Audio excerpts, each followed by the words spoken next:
வணக்கம் நேயர்களே, நான் உங்கள் மணிகண்டன் பிரபாகரன். பக்தி யுகம் சேனல் மூலியமா அவங்க சந்திக்கலாம் மிக்க மகிழ்ச்சி. இன்னைக்கு சீஃப் கெஸ்டா யார் வந்திருக்காங்க பாத்தீங்கன்னா, நம்ம ஜெயமஸ் ஐயா தான் வந்திருக்காங்க. ஃபர்ஸ்ட் ஆஃப் ஆல் அவர் வெல்கம் பண்ணிடலாம். வணக்கம் ஐயா. வணக்கம். ஸோ கடந்த வீடியோ நல்லபடியா போச்சு. நிறைய பேருக்கு இந்த கேள்விகள்லாம் சூப்பரா சொல்லிட்டீங்க. அந்த சீரீஸ்ல இன்னைக்கு நம்ம பார்க்கக்கூடிய லக்னம் மேச லக்னம். ஆமா, மேஷம் வந்து நம்ம ஃபர்ஸ்ட் ஒரு இன்ட்ரொடக்ஷன் கொடுத்தோம், ஒரு ஒரு சிலபஸா பண்ணோம். இப்போ வந்து அதுலேயே விரிவாக போகலான்னு சொல்கிறீங்க. மேஷத்துக்கு குறிப்பு சொல்லணும் அப்படின்னா காலச்சக்கரத்திலேயே அதுதான் தலை. அதனால் வந்து ஆரம்ப புள்ளி அங்கே தான் இருக்குது. மனிதனுடைய தலைங்கிறதுல உச்சி புள்ளிங்கிறது தான் அஸ்வினி நட்சத்திரம். இப்போ யோகிகள் எல்லாம் வந்து இந்த இது சொல்கிறாங்க இல்லையா, 6 சக்கரத்தில் அந்த பிராணாயாமத்தில் டெவலப் பண்ணி குண்டலினி சக்தி எழுப்பும்போது கடைசி புள்ளிங்கிறது அந்த அஸ்வினி நட்சத்திரம் தான். கடைசி புள்ளி. ஆமா, திருமூலரே சொல்றது வந்து மூலாதாரம் முதல் புள்ளி. மூல நட்சத்திரம் தான் முதல் புள்ளி. அதுல இருந்து அப்படியே ஒவ்வொரு சக்கரமா வரும்பொழுது உங்களுக்கு வந்து மணிபூரகம் வந்து பூர நட்சத்திரத்துல ஒழுகும். அது மாதிரி வரும்போது அஸ்வின் நட்சத்திரத்துல வந்து பிரம்மரந்திரம் தலைக்கு மேல. அப்ப அங்கதான் ஓப்பனிங், அங்கதான் வந்து அந்த அட்டைன்மெண்ட் ஆகுறது. அதாவது விழிப்புணர்வு பெறாங்க இல்லையா, முக்தி நிலைக்கான ஒரு தகுதி பெறது அங்கதான் வருது. அப்படிப்பட்ட ஒரு தலை அமைப்பு அப்படிங்கிறது அஸ்வினி நட்சத்திரம் இருக்கிறதுனால தான் அந்த அஸ்வினி வந்து கேதுவா இருக்கு.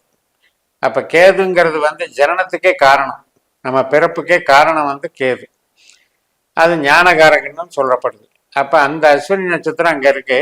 அதுக்கு அடுத்தபடியா இப்ப நம்ம எடுத்துக்கிட்டிங்கன்னா தலையில வந்து இந்த உச்சி, அதுக்கப்புறம் நெற்றி. அந்த நெற்றியில வந்து நம்ம கார்த்திகை நட்சத்திரம் ஒழுகும். நடுவுல இருக்கிற பகுதி பரணி. இப்படிதான் அந்த உருவம் தோற்றம். அப்ப அப்பேற்பட்ட ஒரு அமைப்பு வந்து மேஷம் அப்படிங்கும்போது அவங்களுக்கு ஆளுமை திறன் அதிகமா இருக்கு. அதுக்கு அதிபதியான செவ்வாய் கிரகம் வந்து அதிகமானபடி ஒரு இயக்கத்தை கொடுக்குறாரு. ரொம்ப வந்து மிலிட்ரி மேன் மாதிரி டிசிப்ளின், அதே மாதிரி ஆக்டிவா இயங்கிறது, எல்லாத்துக்கும் நான் தான் தலைமை தாங்குவேன், நான் தான் வழி நடத்துவேன் அப்படின்னு சொல்லக்கூடிய அமைப்பு, இதெல்லாமே மேஷத்துக்கு இருக்கு.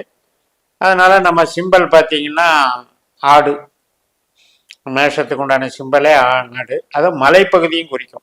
இப்போ மலையில வந்து ஆடு மேயறதை தான் சிம்பாலிக்கா இப்போ சொல்றாங்க. ஆனா ஆடுன்னு குடிக்கும்போது நிறைய பேர் என்னன்னா முட்டி மோதுங்கிறாங்க. ஆமா, அதுதான் வந்து போர் குணம் அப்படிங்கிற செவ்வாய்க்கு உண்டான குணம். செவ்வாய் வந்து ஒரு நல்ல நிர்வாகி. அப்படிப்பட்ட ஒரு அமைப்புல இங்க யார் இருக்கிறாங்க, உள்ள கேது இருக்காரு, சுக்கிரன் இருக்காரு, சூரியன் இருக்கிறாரு.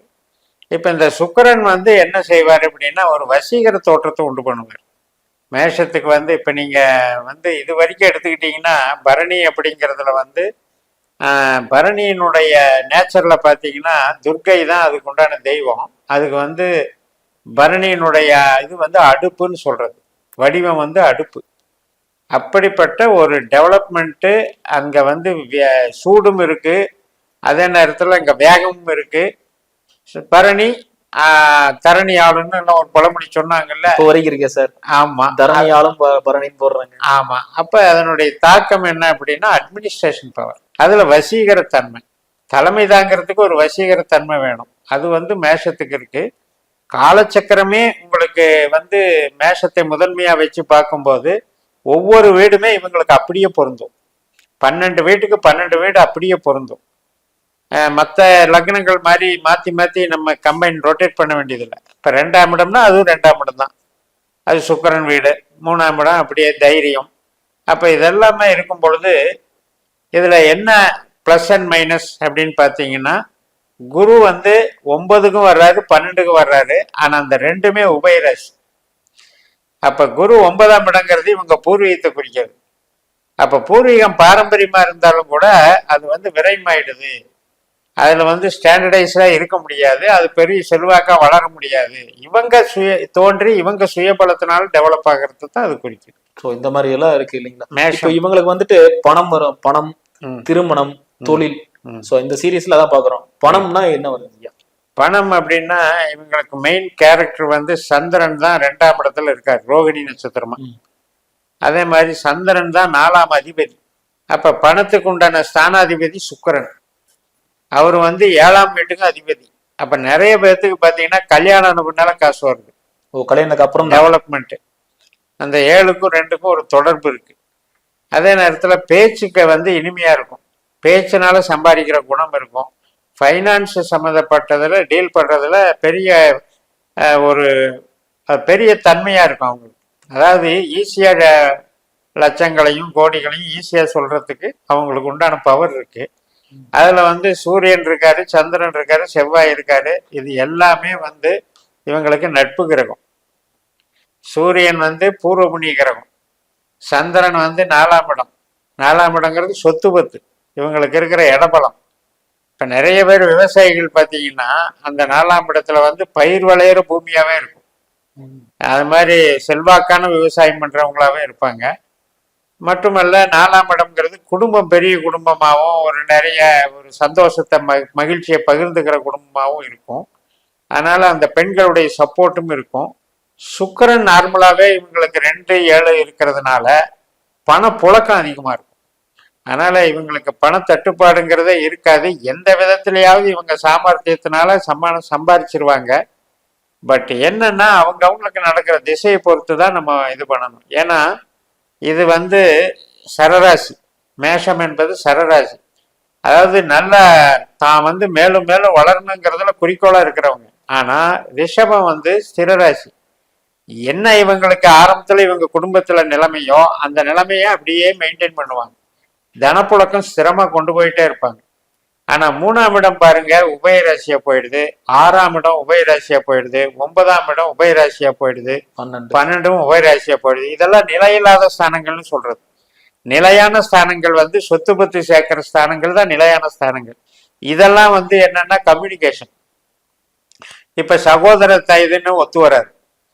3ஆம் இடம் வந்து 6ஓட சம்பந்தப்படுதா, அப்ப பங்காளி சண்டை அங்க ரெடியா இருக்கும்.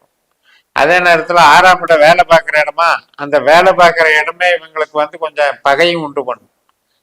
9ஆம் இடம் பூர்வீகம்னு நிலையெல்லாம் போச்சா, இதெல்லாம் தான் இவங்களுக்கு மைனஸு. ஆனா எப்படியாவது தன்னுடைய சுய ஆற்றல், சொந்த ஆற்றல்ல இவங்க நிறைய சம்பாதிப்பாங்க. இதுல குறியீடு எதா இருக்குங்களா ஐயா? ஆமா, குறியீடு வந்து இப்ப கார்த்திகை நட்சத்திரத்தினுடைய 3 பாதம் அங்க இருக்கு, ரோகிணி நட்சத்திரம் 4 பாதம் இருக்கு. இப்ப கார்த்திகை எடுத்துக்கிட்டீங்கன்னா இவங்களுக்கு 5ஆம் அதிபதி. 5ஆம் இடம் அப்படின்னாலே இன்ட்யூஷன் பவர். அதே மாதிரி கலைகள்ல இருக்கிற ஆர்வம், ஜனங்களை வந்து ஜட்ஜ் பண்ற ஒரு கெப்பாசிட்டி, யாருகிட்ட எப்படி பேசினா வேலையாகுங்கிற நிலைவு சுழிவு கரெக்டா தெரிஞ்சு வச்சிருப்பாங்க. அப்ப பேச்சுலயும் அந்த அதிகாரம் இருக்கும். இவங்க பேசினாலே ஒரு பயம் இருக்கும் கேட்கிறவங்களுக்கு, ஒரு கமாண்டிங் அந்த வேர்டு இருக்கும். அந்த கார்த்திகை நட்சத்திரத்துக்கு உண்டான இது வந்து என்னன்னா அக்னி. குறியீடு வந்து அக்னி, கற்றைன்னு சொல்றோம், அதாவது நெருப்பு கற்றை. இப்ப திருவண்ணாமலை ஜோதியை வந்து நம்ம அக்னியை எடுத்துக்கலாம். அதே மாதிரி சிவன் கோயில் சூரியனுக்கு பொருந்தும். மயில் வந்து பறவை, கிருத்திகைக்கு. ஆடு தான் அந்த கிருத்திகை நட்சத்திரத்துக்கும் பெண்ணாடு. பெண்ணாடு, ஆமா, பெண்ணாடு ஆடுனுடைய தன்மை. ஸோ இந்த இதெல்லாம் தீனி போட்டுக்கிட்டு வந்தாலே இவங்களுக்கு நல்லா ரெடி ஆயிடும். இப்ப ரோகிணி நட்சத்திரம், இப்ப கேதுல பிறந்தா இந்த சூரியன் வந்துடும். அதே பரணியில வந்து லக்ன புள்ளி அமைஞ்சதுன்னா சந்திரன் வந்துடும். அப்ப சந்திரனா வரும் பொழுது என்ன ஆகும்னா ஒரு நிலையில்லாத தன்மை, திசைக்கு தகுந்த மாதிரி மாறும். அதே நேரத்துல சந்திரனுக்கு உண்டான குறியீடு பார்த்தீங்கன்னா நாவல் மரம், அதே மாதிரி நாகம், பறவை வந்து ஆந்தை, அருவி, நீர்நிலைகள், இதெல்லாம் இவங்களுக்கு சூட்டபிளா இருக்கும். பிரம்மா தான் வழிபடக்கூடிய தெய்வம். இப்ப சூரியனுக்கு வந்து அக்னி, அதாவது கார்த்திகைக்கு வந்து அக்னி, சந்திரனுக்கு வந்து பிரம்மா, இந்த ரோகிணிக்கு வந்து பிரம்மா. அதே மாதிரி மிருகசிரீஷம் எடுத்துக்கிட்டிங்கன்னா சோமாஸ்கந்தர், கருங்காலி யூஸ் பண்ணுறது, கருங்காலி மரம், இந்த மாதிரி அமைப்புகளை இவங்க பயன்படுத்தலாம். இவங்களுக்கு வந்து சூரியனோ செவ்வாயோ வந்து ஸ்டாண்டர்டா 2, 6, 10 தொடர்புல இருந்தா இவங்க ஜெயிப்பாங்க. நிறைய பேர் கவர்மெண்ட்ல வேலை பார்ப்பாங்க, அரசு அதிகாரிகளா இருப்பாங்க. மிக உயர்ந்த பதவிகளுக்கு கொண்டு போறது இந்த சூரியனும் செவ்வாயும் தான். இந்த சந்திரன் இருக்கிறவங்க வந்து நிலபுலன்களை டெவலப் பண்ணிடுவாங்க. சந்திரன் 2வது புள்ளியா வருது, 6வது புள்ளியா வருது, 10வது புள்ளியா வரும்போது நிலபலன்கள்ல பெருசா டெவலப் ஆயிடுவாங்க. இப்ப சந்திரனை பொறுத்த வரைக்கும் ஒரு சயின்ஸ் சப்ஜெக்ட்ல, அதாவது இப்போ ஒரு துறைமுகம் இருக்கு இல்லையா, ஷிப்மெண்ட், அங்கெல்லாம் வந்து ட்ரேடிங் பண்றாங்க, லாஜிஸ்டிக்ஸ் பண்றாங்க, எக்ஸ்போர்ட் பண்றாங்க. இதுல எல்லாம் சொந்த தொழிலையும் டெவலப் ஆகும். தொழில்னு சொன்னீங்க, எந்த மாதிரி தொழில்கள்லாம்? ஆமா, பணம் சேர்க்கறதுக்கு இந்த குறியீடுகளை டெவலப் பண்ணணும். தொழிலை பொறுத்த வரைக்கும் திருவோணமா மாறிடும். சந்திரன் வந்து திருவோணமாகும் போது கோயில், அதே மாதிரி கோயிலுக்கு வந்து முடிக்கோல் அப்படின்றது ஒரு வடிவம். கோயில் வந்து அவங்களுக்கு வந்து கோயில் வந்து இடம். இப்ப திருவோண நட்சத்திரம் தொழில் கிரகமா வரும்போது இப்ப ஒரு கோயிலினுடைய போட்டோவை வந்து இவங்க லோகோவை பயன்படுத்தலாம். இப்ப திருப்பதி மலை கோபுரம் இருக்கு இல்லையா, அதை ஆபீஸ் ரூம்ல பெருசா மாட்டி வைக்கலாம். வச்சாங்கன்னா அதுவே குறியீடாயிரும். அதே மாதிரி குரங்குக்கு தீனி கொடுக்கலாம். திருவோணத்தை பொறுத்த வரைக்கும் மகாவிஷ்ணு தான் திருவோணத்தில் அவதரித்தவர், மகாவிஷ்ணு தான் தெய்வம். இப்போ அதே உத்திராடமா இருந்தால் விநாயகரை பிடிச்சிக்கணும், பலாமரத்தை பிடிச்சிக்கணும். வலின்னு சொல்லக்கூடிய பறவை உத்திராடத்துக்கு. பசு வந்து மலட்டு பசுன்னு சொல்றது உத்திராடத்துக்கு. அந்த உத்திராடத்துக்கு பார்த்தீங்கன்னா இப்போ ட்ரை கிளீனர்லாம் வச்சிருக்காங்களே, அந்த மாதிரி அதாவது குறியீடுகளில் வந்து அது வண்ணா நாளைன்னு வரும். இப்போ நம்ம எப்படி எடுத்துக்கணும்னா செலவு பண்ற இடம்னு எடுத்துக்கணும். அதே மாதிரி நமக்கு செவ்வாயை வந்தது அவிட்டம்னு வச்சுக்கோங்கன்னா ஆலை, பெரிய பெரிய ஃபேக்ட்ரி, இப்போ எலக்ட்ரானிக்ஸ் ஆகட்டும், கன்ஸ்ட்ரக்ஷன் தொழிலில் டெவலப் பண்ணுறது, பில்டர்ஸாக இருக்கிறது, ரியல் எஸ்டேட்டில் இருக்கிறது, இதெல்லாமே செவ்வாய்க்கு போகிறது. நிறைய பேர் போலீஸ் டிபார்ட்மெண்ட்டு, மிலிட்ரியில் இருக்கவங்களுக்கு இந்த செவ்வாய் வேலை செய்யும். Super super. ஆலைங்கிறது வடிவம். வசுக்கள்னு சொல்றது, அட்ட வசுக்கள் அப்படின்னு சொன்னா அது வந்து முன்னோர்களுக்கு மெயினான தெய்வம். அதாவது பித்திருக்கள் வழிபாடு பண்றோம் இல்லையா, அதுல மெயினான தெய்வம் வந்து இந்த அஷ்டவசுக்கள். Super super. வன்னி மரம் வந்து அதே மாதிரி 7ஆம் இடம் கலத்திரஸ்தானம் பேசுறோம். ஆனா பொதுவாகவே மேத்ஸ்க்கு என்ன சொல்லுவாங்கன்னா லவ் ஃபெயிலியர் அதிகமா வரும்பாங்க. அது எந்த வகையில் உண்மைங்க? 5ஆம் இடத்துலதான் சுக்கிரனுடைய நட்சத்திரம் இருக்கு. எங்க சிம்மராசியில 7ஆம் அதிபதி சுக்கிரன் ஆகிறாரு. அதனால சுக்கிரன் வலுத்திருந்தா லவ் மேரேஜ் சக்சஸ் ஆகும், அதுல ப்ராப்ளம் இல்லை. பட் அதே நேரத்துல சுக்கிரன் கெட்டு போச்சுன்னா தான் லவ் ஃபெயிலியர்.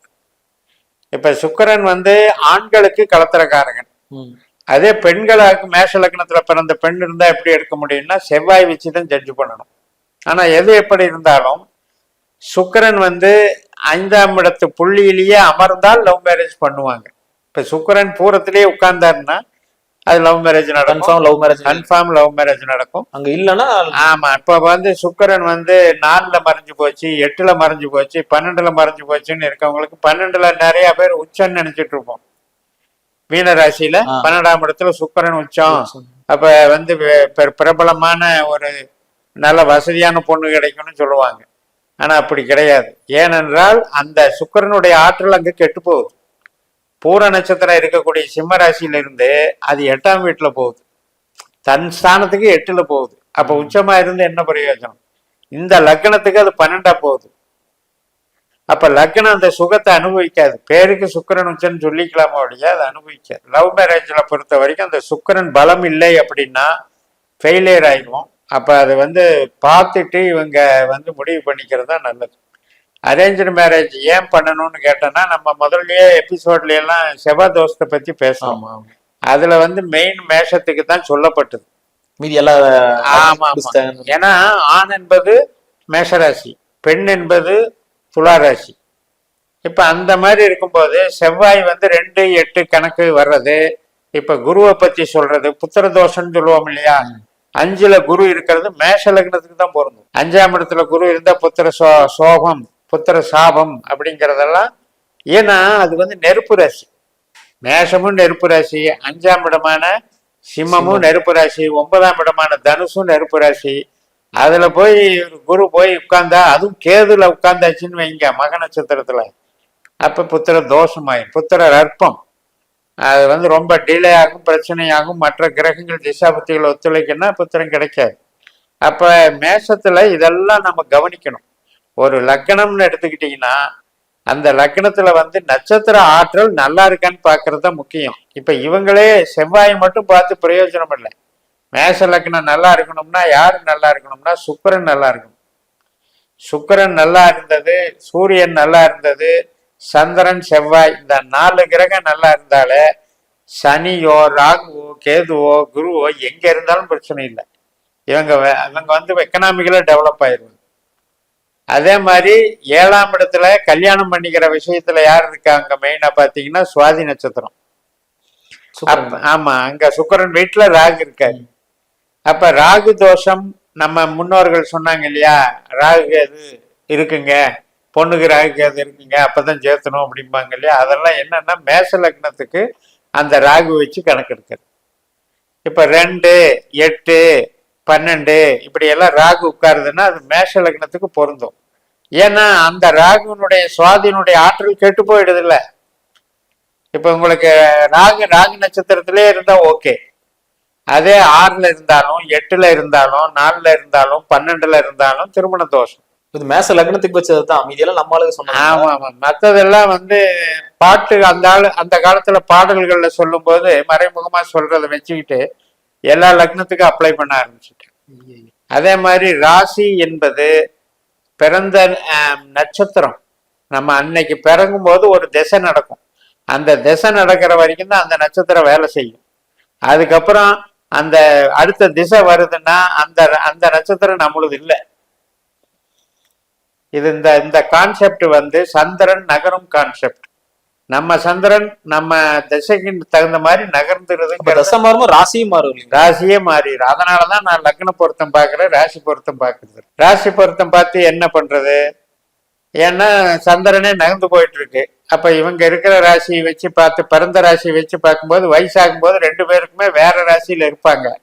அப்ப நம்ம கணிப்பே தவற போயிடும். எல்லாமே மதியை பார்ன்னு அங்க சுருக்கமா சொல்லி இருக்காங்க நம்ம முன்னோர்கள். எந்த மதி என்றால் இப்போது இருக்கிற மதி. அந்த சந்திரன் நகர்றதை கவனிக்காம இப்ப எங்க இருக்கிறோம் அந்த மதியை வச்சு சொல்லணும்னு தான் அவங்க சொல்லி இருக்கிறாங்க. அது தெரியாம நம்ம பிறந்த நட்சத்திரம் பிறந்த கட்டத்துல இருக்கிறதையே வச்சு சொல்றதுனால வர்ற பிரச்சனை தான் அது. ஐயா, அதே மாதிரி பொதுவாகவே என்ன சொல்லுவாங்கன்னா, இவங்களோட அவசர குணத்தினால வாழ்க்கையை தொலைச்சிருவாங்கன்னு சொல்லுவாங்க. அது எந்த வகையில் உண்மை ஐயா? காரணம் என்ன, உங்களுக்கு காலச்சக்கரம் அப்படின்னா 10ஆம் இடம் நமக்கு மகரம் தான். அதுல ஒன்றும் சந்தேகம் இல்லை. அந்தஸ்து, கௌரவம், வளர்ச்சி எல்லாமே 10ஆம் இடத்துல தான் இருக்கு. பட் என்ன பிரச்சனை அப்படின்னா, இவங்க ஒரு படோடாபம், ஆடம்பரம், நமக்கு மிதமிஞ்சின செல்வாக்கு இருக்கு அப்படின்ற ஒரு தைரியம், ஒரு என்ன சொல்றதுன்னா எப்பவுமே வளர்ந்துகிட்டே இருக்கும்ன்ற நம்பிக்கை, அது கவர்ச்சியினால வர்றது, சுக்கிரனால வர்றது. அப்ப அந்த சுக்கிரன் என்ன பண்றாரு, அதிகமான நம்பிக்கையை கொடுத்து பெரிய அகலக்கால் வச்சு ஃபீல்டுல இறங்கி தான்றோன்றித்தனமா டெவலப் பண்றது. ஒரு யூனிட் நடந்துகிட்டு இருக்கும், சரி இன்னொரு 3 யூனிட் போட அப்படின்னு பெருக்கிறது. ஏன்னா ஒரு நம்பிக்கையை வச்சு கணக்கு அளவீடு செய்யாம படுறது. இப்ப பிரச்சனை யாருகிட்ட இருக்கு அப்படின்னா, இந்த பணம் அப்படிங்கிற இடத்துல இருக்கிற நட்சத்திரங்கள் பாருங்க, எல்லாமே சின்ன சின்ன நட்சத்திரங்கள். நான் சொல்றது சின்ன கிரகங்கள்ங்கிறது சீக்கிரமா நகர்ற கிரகம்னு அர்த்தம். இப்ப சூரியன் 1 மாச கோளா, சந்திரன் டெய்லி நகர்வாரா, செவ்வாயும் 1 மாசத்துல நகர்ந்துருவாரா? அப்படி இருக்கிற கோள்கள் நாளைக்கு திசையில வரும்போதும் அப்படிதான் இருக்கும். இவங்களுக்கு ஒரு தனஸ்தானத்துக்கு மோசமா அங்க அமைஞ்சிட்டாலும் தொழிலும் அப்படித்தான் இருக்கும். அப்படி இருக்கிறவங்க இவங்க என்ன நினைக்கிறாங்கன்னா, அந்த சுக்கிரன் எனக்கு எல்லா தகுதியும் இருக்கு, எனக்கு எல்லாமே லக்கு என்னை தேடி வரும் அப்படின்ற ஒரு ரொம்ப ஓவர் கான்ஃபிடென்ஸ். அந்த ஓவர் கான்ஃபிடென்ஸ்னால ரொம்ப கெட்டு போறோம். ரொம்ப ரொம்ப அற்புதமா சொன்னீங்க. அதுவும் இந்த டீட்டெயில் குறியீடை பத்தி சொல்லிட்டீங்க. நிறைய பேருக்கு அது ஒரு உந்துதலா இருக்கும்னு நம்புறேன். ஸோ நேயர்களே, இந்த வீடியோ உங்களுக்கு பிடிச்சிருந்தா மறக்காம லைக் அண்ட் ஷேர் பண்ணுங்க. இதே மாதிரி இன்னொரு காணொலி சந்திக்கும் முறை உங்கள் விடைபெறுவது உங்கள் மணிகண்டன் பிரபாகரன். நன்றி, வணக்கம். வணக்கம் ஐயா. வணக்கம்.